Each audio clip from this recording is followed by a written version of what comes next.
नमस्कार दोस्तों, मैं विजय कुमार आपका स्वागत करता हूं आपके अपने YouTube channel true and details में। तो दोस्तों, ये हमारा सामान्य अध्ययन का प्रैक्टिस सेट 66 होगा, जिसमें हम 25 महत्वपूर्ण प्रश्न को करवाएंगे और 25 में से आप कितने प्रश्न कर पाते हो वो कमेंट बॉक्स में हमें जरूर बताएं दोस्तों। और उससे पहले प्रैक्टिस सेट 65 में जो हमने आपसे सवाल पूछा था उसका भी जवाब हम आपको बताएंगे। तो चलिए दोस्तों, शुरुआत करते हैं आज का हमारा सामान्य अध्ययन का प्रैक्टिस सेट 66, जो कि आपके रेलवे एनटीपीसी और रेलवे ग्रुप डी के लिए काफ़ी महत्वपूर्ण है दोस्तों, क्योंकि सारे प्रश्न चुनिंदा और घटनाचक्र से लिए गए हैं। तो चलिए शुरुआत करते हैं। हमारा पहला प्रश्न है, बीसीजी का टीका किस उम्र में लगाया जाता है? 1 नवजात को, 2 6 वर्ष में, 3 20 वर्ष में, 4 80 वर्ष में। तो इसका सही आंसर होगा दोस्तों ऑप्शन 1, नवजात शिशु को लगाया जाता है दोस्तों बीसीजी का टीका। तो चलिए दोस्तों आगे की ओर बढ़ते हैं। वेरिएंट्रिक सर्जरी किसी व्यक्ति के डैश में परिवर्तन लाती है? 1 नाक की नली, 2 पाचन तंत्र, 3 फेफड़े, 4 हृदय। तो इसका सही आंसर होगा दोस्तों ऑप्शन 2, पाचन तंत्र में परिवर्तन लाती है दोस्तों, याद रखिएगा बेरिएंट्रिक सर्जरी। तो चलिए अगले प्रश्न की ओर बढ़ते हैं। ब्राउन एयर शब्द का प्रयोग किसके लिए किया जाता है? 1 प्रकाश रासायनिक धुआं के लिए, 2 सल्फ्यूरिक धुआं के लिए, 3 अम्लीय धुआं के लिए, 4 इनमें कोई नहीं। तो इसका सही आंसर होगा दोस्तों ऑप्शन 1, प्रकाश रासायनिक धुआं के लिए ब्राउन एयर शब्द का प्रयोग किया जाता है दोस्तों, याद रखिएगा। चलिए अगले प्रश्न की ओर बढ़ते हैं। अत्यधिक ऊंचे तापों की माप की जाती है किससे? 1 प्लेटिनम प्रतिरोध तापमापी से, 2 ताप युग्म तापमापी से, 3 पूर्ण विकिरण उत्तापमापी से, 4 इनमें कोई नहीं। तो इसका सही आंसर होगा दोस्तों ऑप्शन 3, पूर्ण विकिरण उत्तापमापी से। तो चलिए दोस्तों अगले प्रश्न की ओर बढ़ते हैं। वायु में ध्वनि का वेग है लगभग 1 330 मीटर प्रति सेकेंड, 2 330 मीटर प्रति मिनट, 3 330 मीटर प्रति घंटा, 4 303 मीटर प्रति सेकेंड। तो इसका सही आंसर होगा दोस्तों ऑप्शन 1, 330 मीटर प्रति सेकेंड है दोस्तों, याद रखिएगा वायु में ध्वनि का वेग। चलिए अगले प्रश्न की ओर बढ़ते हैं। जब प्रकाश की किरण विरल माध्यम से सघन माध्यम में जाती है तो वह 1 सीधी दिशा में चली जाती है, 2 विपरीत दिशा में चली जाती है, 3 अभिलंब की ओर झुक जाती है, 4 इनमें कोई नहीं। तो इसका सही आंसर होगा दोस्तों ऑप्शन 3, अभिलंब की ओर झुक जाती है दोस्तों। चलिए अगले प्रश्न की ओर बढ़ते हैं। सबसे पहले रेडियो सक्रियता शब्द का प्रयोग किसने किया था? 1 मैरी क्यूरी ने, 2 रदरफोर्ड ने, 3 हेनरी बेकवेरेल ने, 4 इनमें कोई नहीं। तो इसका सही आंसर होगा दोस्तों ऑप्शन 3, हेनरी बेकवेरेल ने, याद रखिएगा दोस्तों, हेनरी बेकवेरेल ने। तो चलिए अगले प्रश्न की ओर बढ़ते हैं। जो लवण अम्लीय हाइड्रोजन परमाणु या हाइड्रोक्सिल आयन से मुक्त रहते हैं वे कहलाते हैं 1 भास्मिक अम्ल, 2 सामान्य लवण, 3 अम्ल लवण, 4 इनमें कोई नहीं। तो इसका सही आंसर होगा दोस्तों ऑप्शन 2, सामान्य लवण कहलाते हैं दोस्तों, याद रखिएगा सामान्य लवण। चलिए अगले प्रश्न की ओर बढ़ते हैं। मेंडलीव अपनी आवर्त सारणी में डैश को सही स्थिति प्रदान नहीं कर सके? 1 हाइड्रोजन को, 2 ऑक्सीजन को, 3 कार्बन को, 4 इनमें कोई नहीं। तो इसका सही आंसर होगा दोस्तों ऑप्शन 1, हाइड्रोजन को सही स्थिति प्रदान नहीं कर सके दोस्तों अपनी आवर्त सारणी में, किसने? मेंडलीव ने। चलिए अगले प्रश्न की ओर बढ़ते हैं। कंप्यूटर का मॉनिटर होता है 1 processing device, 2 storage device, 3 input device, 4 output device. तो इसका सही आंसर होगा दोस्तों ऑप्शन 4, आउटपुट डिवाइस होता है दोस्तों, याद रखिए कंप्यूटर का जो मॉनिटर होता है वो आउटपुट डिवाइस होता है। चलिए अगले प्रश्न की ओर बढ़ते हैं। वैदिक गणित का महत्वपूर्ण अंग है 1 शतपथ ब्राह्मण, 2 छांदोग्य उपनिषद, 3 शुल्ब सूत्र, 4 अथर्ववेद। तो इसका सही आंसर होगा दोस्तों ऑप्शन 3, शुल्ब सूत्र। चलिए अगले प्रश्न की ओर बढ़ते हैं।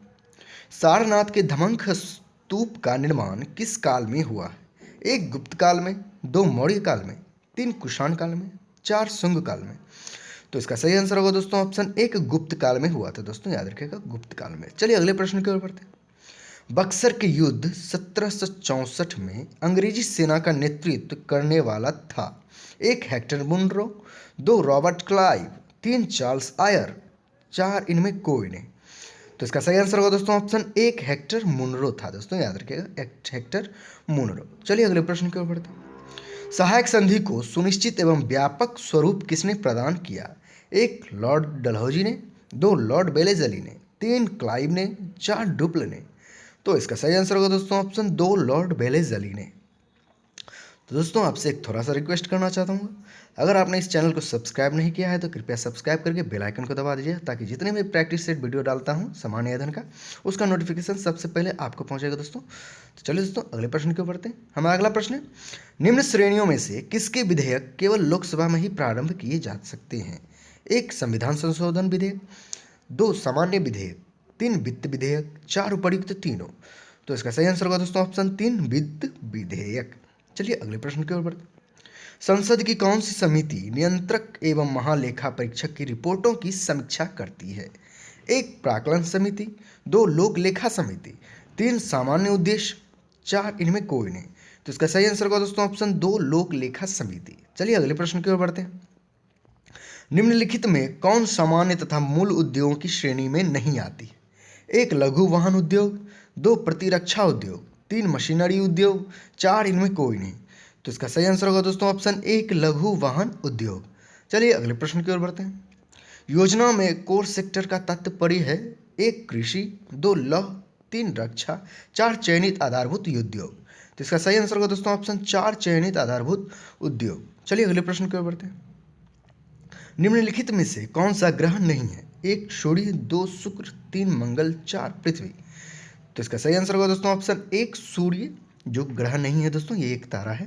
चलिए अगले प्रश्न की ओर बढ़ते हैं। कौन सी नहर बाल्टिक सागर को उत्तरी सागर से मिलाती है? 1 सुएज नहर, 2 पनामा नहर, 3 कील नहर, 4 सू नहर। तो इसका सही आंसर होगा दोस्तों ऑप्शन 3 कील नहर। चलिए अगले प्रश्न की ओर बढ़ते हैं। पूर्वोत्तर भारत के किस राज्य में रेल मार्ग नहीं है? 1 नागालैंड में, 2 मिजोरम में, 3 मणिपुर में, 4 सिक्किम में। तो इसका सही आंसर होगा दोस्तों ऑप्शन 4 सिक्किम में रेल मार्ग नहीं है दोस्तों। चलिए अगले प्रश्न की ओर बढ़ते हैं। 19 नवंबर निम्न में से किस दिवस के रूप में मनाया जाता है? 1 विश्व शौचालय दिवस, 2 विश्व हरित दिवस, 3 विश्व निर्धनता दिवस, 4 इनमें कोई नहीं।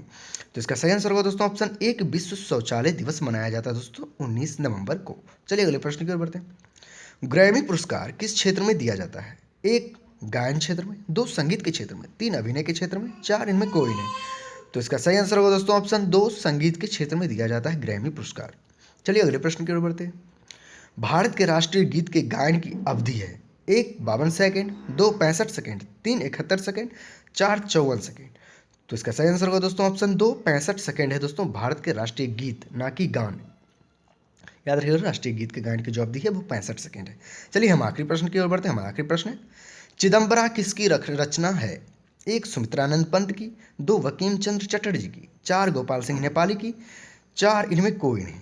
तो इसका सही आंसर होगा दोस्तों ऑप्शन 1 सुमित्रानंद पंत की रचना है दोस्तों, याद रखिएगा चिदम्बरा। तो दोस्तों जो प्रश्न हमने आपसे पूछा था वो प्रश्न देख लेते हैं। वैसे प्रश्न था दोस्तों, जो व्यक्ति सांसद ना हो क्या उसे मंत्री नियुक्त किया जा सकता है? तो दोस्तों इसका उत्तर होगा हाँ, किया जा सकता है, बशर्ते एक शर्त होता है दोस्तों कि 6 महीने के अंदर उनको किसी भी सदन का सदस्यता ग्रहण करना होता है, यानी किसी भी सदन में उनको सांसद बनना पड़ता है दोस्तों, याद रखिएगा। तो चलिए हम आज के प्रश्न के बारे में पूछते हैं। आज का प्रश्न क्या है, प्रश्न देख लेते हैं। प्रश्न है दोस्तों आपके लिए, अलीपुर बम कांड में अरविंद घोष का बचाव किस वकील ने किया था? तो ऑप्शन आपके सामने है दोस्तों, 1 है CR दास, 2 है BR अम्बेडकर, 3 है KK त्रिपाठी। अगर इस प्रश्न का जवाब आपको मालूम है तो वो कमेंट बॉक्स में हमें जरूर बताएं दोस्तों, और 25 में से आप कितने प्रश्न कर पाए हो वो कमेंट बॉक्स में हमें जरूर बताएं दोस्तों। चलिए दोस्तों आज तक के लिए इतना ही, बहुत बहुत धन्यवाद। जय हिंद, जय भारत दोस्तों। अगर आपको ये वीडियो पसंद आया हो तो कृपया लाइक करिएगा, शेयर करिएगा और मेरे चैनल को सब्सक्राइब करके बेल आइकन को दबा दीजिएगा, ताकि जितने मैं इस प्रकार का वीडियो डालता हूँ उसका नोटिफिकेशन सबसे पहले आपको पहुँचेगा दोस्तों। चलिए दोस्तों आज तक के लिए इतना ही, बहुत बहुत धन्यवाद। जय हिंद, जय भारत।